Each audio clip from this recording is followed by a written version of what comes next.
Palembang, Filipina, 1974. Darah Muslim Moro yang terlupakan. Pada 24 September 1974, sebuah tragedi hitam terjadi di Palembang, Kota Batu Selatan, Mindanao. Dunia mungkin mengenalnya sekilas sebagai Malisbong Massacre. Namun bagi umat Islam Moro, hari itu adalah hari ketika langit runtuh dan bumi tak lagi berpihak pada mereka. Sekitar 1.000 lebih jamaah muslim berkumpul di Masjid Malisbong untuk menunaikan sholat Jumat. Di tengah lantunan takbir dan doa, pasukan militer Filipina mengepung masjid. Para lelaki, dari anak usia 11 tahun hingga kakek beruban, dipaksa keluar. Senjata diarahkan, dan dentuman peluru memecah udara. Saksi selamat menceritakan, "Kami dipaksa duduk berbaris, lalu tentara menembak dari belakang. Tubuh ayah saya jatuh ke pangkuan saya, dan darahnya membasahi sajadah." Masjid yang seharusnya menjadi tempat sujud, berubah menjadi kuburan massal. Tidak berhenti di situ. Ribuan perempuan dan anak-anak Muslim Moro ditangkap. Sebagian disiksa, sebagian lain diperkosa berulang kali di kamp tahanan. Mereka dipaksa hidup dalam ketakutan, di bawah todongan senjata, tanpa tahu apakah suami atau ayah mereka masih hidup.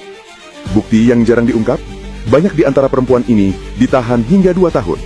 Dijadikan sandera oleh rezim Marcos sebagai upaya melemahkan perlawanan Moro. Sekitar 300 rumah penduduk Muslim dibakar habis. Asap mengepul, membawa bau daging terbakar dan kayu yang runtuh.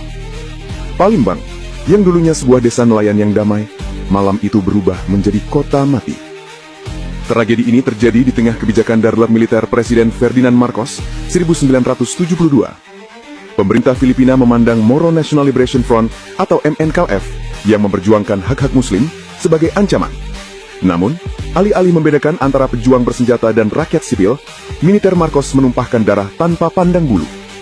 Yang dibantai bukan pasukan, bukan pemberontak. Mereka hanyalah rakyat biasa, jamaah yang ingin menunaikan sholat Jumat. Ada beberapa fakta yang sering disembunyikan dalam tragedi ketegangan ini. Di antara, jumlah korban jiwa tidak pernah diumumkan resmi. Catatan MNLF menyebut antara 1.500 hingga 3.000 Muslim Moro tewas. Angka resmi pemerintah jauh lebih kecil untuk menghapus jejak kejahatan. Kedua, peran AS. Saat itu, Filipina mendapat dukungan militer Amerika Serikat dengan dalih memerangi komunisme. Namun senjata yang dikirim juga dipakai untuk menekan umat Islam di Mindanao. Ketiga, tidak ada pengadilan. Hingga kini, tak satupun pelaku atau komandan militer yang diadili. Tragedi ini terkubur dalam sejarah, seolah hanya catatan pinggiran. Keempat, penyintas dibungkam. Banyak saksi takut bicara karena trauma dan ancaman keamanan. Kisah mereka baru muncul puluhan tahun kemudian. Bagi umat Islam Moro, Palembang adalah